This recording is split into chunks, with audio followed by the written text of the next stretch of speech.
When I was reading a book today, I figured out memory techniques have no place in the reading process of a book. Because when I read a book, I like to take notes on it. And so my notes are just kind of a quick summary of different ideas, right? And so I sat there, I'm like, how would this even work? Because I don't even know how many points I want to remember when it comes to the book. So it's something like this, you have the main idea, then the supporting details, and the sub details to some of those supporting details. And so it's really easy to have all these different points that you're trying to remember, even though there might be like one or two words that are enough to help you trigger what that idea was, right?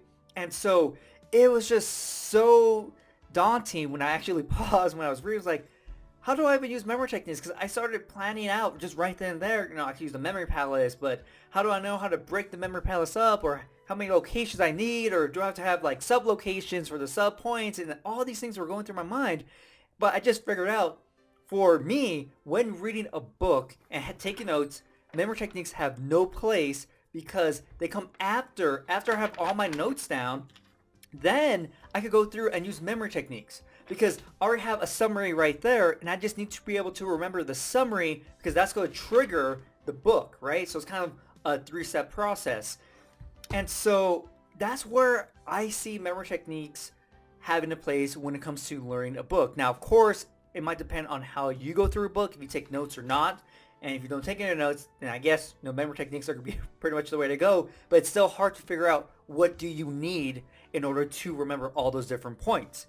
And I guess the type of book that you're reading also has, an influence on how you use memory techniques. And so I figured out other information. You can use memory techniques right away when you're learning it at the moment. So if you're learning Spanish and trying to remember comer means to eat, boom, you can apply a memory technique right there because you actually need to know what that word means, right? That verb, in order to go on depending on what you're learning. And so you can use memory techniques right then and there. But for me, when I was reading the book, I just paused. I was like, there's no way for me to use memory techniques here unless I really plan everything out. But I have to go through the whole book to know, oh, I know for this chapter, I'm going to need like 37 different locations because I have like 15 subpoints to these 5 other main points. And so it just became so overwhelming. I'm like, you know what? I just got to take my notes, and it's the process after. After I go through a whole book, have my notes, then I can use memory techniques to memorize my notes because I know exactly what I wanted to remember, right?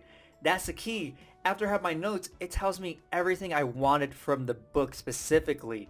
And so I just want to share this because it was really interesting. When I was reading the book, I just like, man, I don't know how to use memory techniques for this information, especially when I'm trying to take notes.